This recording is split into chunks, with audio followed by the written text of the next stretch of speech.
In the second part, we'll talk about how to understand your role in the help desk environment. What's the role in the help desk environment? Good. Now, every service desk team has the role to play. The service desk team usually get his role from the bigger organization goal. So the organization have a big goal. The help desk will have his smaller goal. Usually, it is something like to serve the front line, to serve on the front line between the company and the department and its customer. So either it's a help desk for the company for the external customer, or it's a help desk between the IT department and the rest of the college, for example, or the rest of the organization. So in general, we are here to become a middle term between those two guys. What is the term of the application team? The mission of the application team? We have two missions.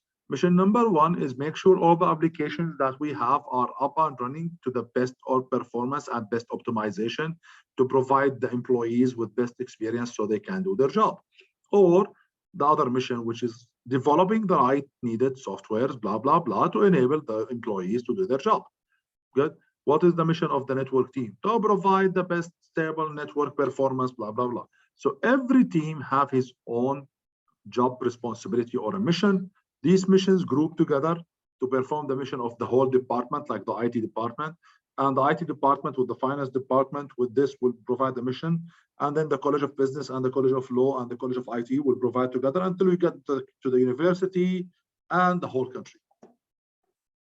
Good. Usually, the interaction between the customer and the service desk, it's what forms the customer opinion about the company or the department. Good. When the customer dealing with help desk, it's usually what the customer, when the customer decides if he like the company or not. So help desk role is very, very important. Even if you guys have the best food in town, if the waiter is bad, you will not go to that restaurant again. Good. Even if the store have the best nice t-shirt in the market, if the lady go to buy the t-shirt and the sales lady in the store that, oh, look fat in that, she will never come back to buy from this place again at all. So customer service is the critical part of any organization. Okay, keep in mind that the help desk performance doesn't only affect the customer, but it also affects the efficiency and the effectiveness of the other support teams. So the help desk job, it's also affect the network team, it's also affect the server team, the application team. Sometimes it's also affect everybody else. Like, let's be honest, if you as a software developer working in a place like Qatar University, for example, developing codes, and somebody from HR called you, there is a problem with their software and they cannot enter the salary of the employees, and you don't fix it, the HR department job is stopped. They cannot pay people salary. If the finance team cannot enter the invoices, oh my God, how much problem would that be? So you have to understand that your job is really affecting many other people with you.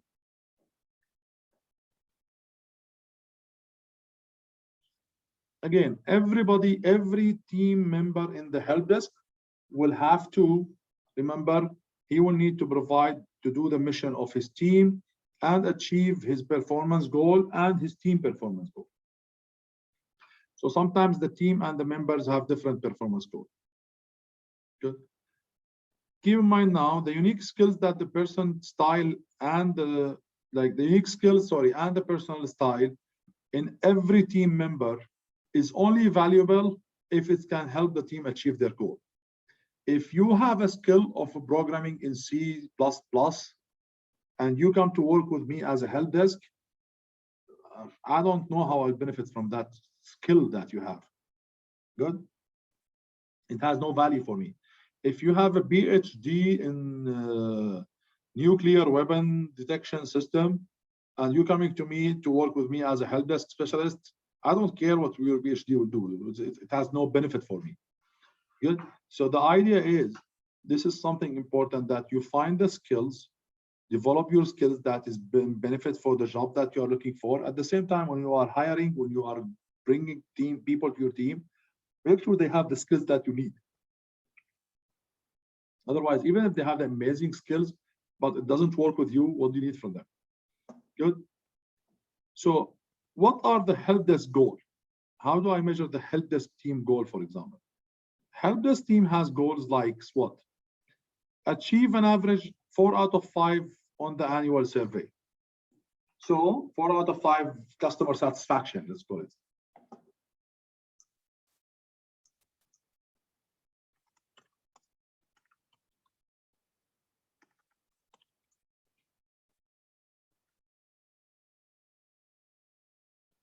Customer satisfaction annual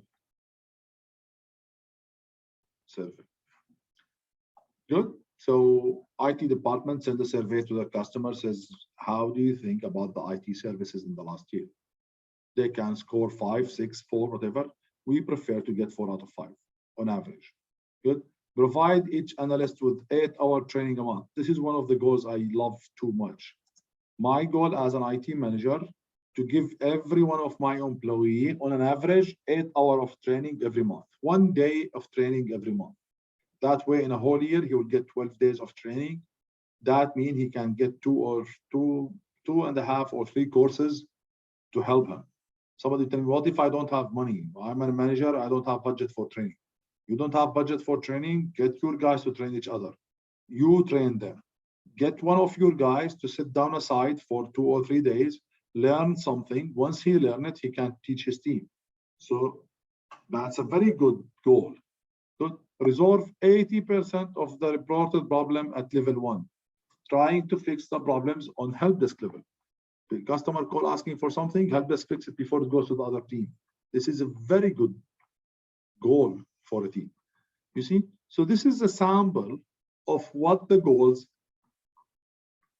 could be for the help desk team.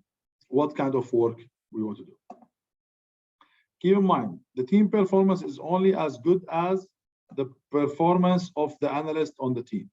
So if you have a bunch of lazy employees who doesn't care about the customer, who doesn't care about anything else, that's what your team will accomplish at the end of the year.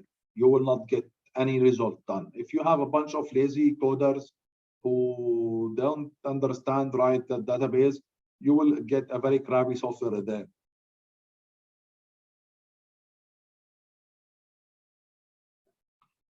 Contributing to the team goal. How can I help my team achieve their goal? Good.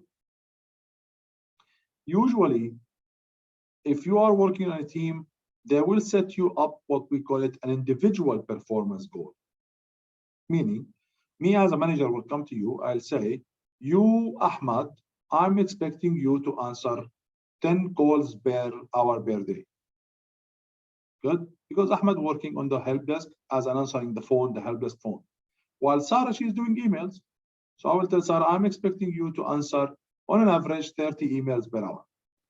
While Muhammad is the guy who go around from one office to one office to fix the hardware issue that cannot be fixed over the phone. I will ask him to do me 3 per hour. So each one of those guys have an individual goal. But when you group these goals, this is what will give me my team goal. So me as Hassan, I have 5 people working on the email. I have 4 people working on the phone and 3 people working from one building to another building. So now everyone in the team have his own smaller goal, but these goals, when they add up, they will give me the full picture and they will give me the full scenario. So once those guys add up their skills, I can get my entire goal. So this stuff could be permanent, like fixed forever, and it also could be something temporary. Meaning, today we have a situation, so you, Sarah, will do 5 emails, Ahmed will do on the phone. Next week, we have different workload, we will change it. This way, we have a very, very important project. So Ahmed and Muhammad will work on the database development, while Saeed will work on the interface development. Next month, alhamdulillah, the project has been delivered, we are quiet, we change the goals. And then they could be fixed forever. Khalas, you are a help desk, you are always coming every day to do the same job, and here is your goal for the rest of your life. Good. Now, how do they measure this? How did they measure this? The only way to measure this is by collecting data. If I don't collect data, how can I measure if you guys are doing good or bad? If I don't have an exam in the class, how am I supposed to know if you guys are understanding or doing good or bad? How do we collect the data? We usually collect the data using the IT service management ticketing system. You guys will create ticket for every time you deal with a customer. Every time you deal with a customer, you will create a ticket for that customer. Now, based on that ticket, I can see how many tickets we got in total, how many tickets was solved by Sarah, how many tickets was solved by Zainab, how many tickets was solved by this guy. Then I can see how many email requests I got, how many this I got, and how many number I got. All these reports will help me measure my performance. Same thing for the phone system. If the phone system collecting the data for me, at the end of the day, I will get a report saying, you guys received 1,000 phone calls today. You guys were able to answer 800 of those. 200 phone calls, they hang up before you reach to them. 150 out of those people, they hang up after they waited for 10 minutes. This is really bad. You know what I mean? That customer waits for 10 minutes and then they hang up because they are bored. That means it's bad. So you see those reports, they give me amazing value as a management to measure my team performance and individual people performance. Okay, this is what we are going to talk about in this next part, how to measure the team performance and how to measure this performance. Just give me 1 second, guys. Okay.